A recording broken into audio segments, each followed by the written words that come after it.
तुम्ही कधी विचार केला आहे का, रात्रीच्या ऐवजी सकाळी संबंध ठेवले तर काही वेगळं घडतं का? पूर्ण माहिती आजच्या व्हिडिओत आहे, बघा आणि माहिती AI ला सबस्क्राईब करा.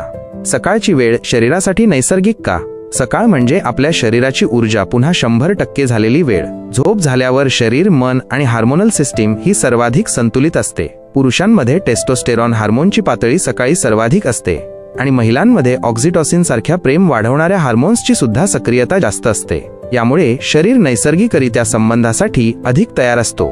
वैज्ञानिक दृष्टिकोन मॉर्निंग सेक्सचा प्रभाव.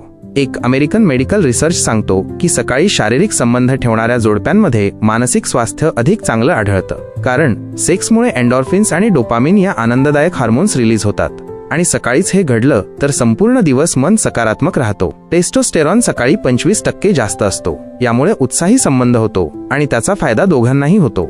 नातेसंबंधांवर सकारात्मक परिणाम. सकाळच्या वेळेत संवाद, स्पर्श आणि प्रेमाचा अनुभव शांत आणि त्रासमुक्त होतो. यामुळे दोघांमध्ये स्नेह वाढतो. ऑफिस, घरकाम यामुळे रात्री दमल्यावर कधी वेळ मिळत नाही, पण सकाळी काही वेळ काढला तर तो संपूर्ण नात्यावर दीर्घकालीन सकारात्मक प्रभाव टाकतो.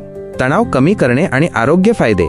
मॉर्निंग इंटिमसीमुळे शरीरात सर्क्युलेशन सुधारतं, यामुळे हृदयाचे आरोग्य सुधारते. त्याचवेळी तणाव नियंत्रित राहतो. काही संशोधन सांगतं की सकाळी सेक्स करणाऱ्या व्यक्तींमध्ये कामावर जाण्याची उत्सुकता, आत्मविश्वास आणि सहकार्य भावना अधिक दिसून येते. समाजातील चुकीचे समज आणि सत्य. अनेकांना वाटतं की सकाळी संबंध ठेवणं म्हणजे वेळ वाया घालवणं, पण खरं तर हा वेळ गुंतवणूक आहे. सेक्स एज्युकेशन बाबत अनेक गैरसमज आहेत, विशेषतः भारतात. हे नैसर्गिक आहे, शरीराची गरज आहे आणि वैज्ञानिक दृष्ट्या फायदेशीर आहे. लपवण्याचं काही कारण नाही. तुम्हाला काय वाटतं, सकाळी संबंध ठेवणं हे खरोखर उपयोगी आहे का? तुमचं मत खाली कमेंटमध्ये लिहा. व्हिडिओ आवडल्यास लाईक करा आणि शेअर करायला विसरू नका.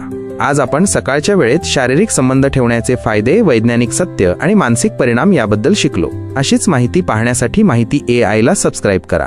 धन्यवाद.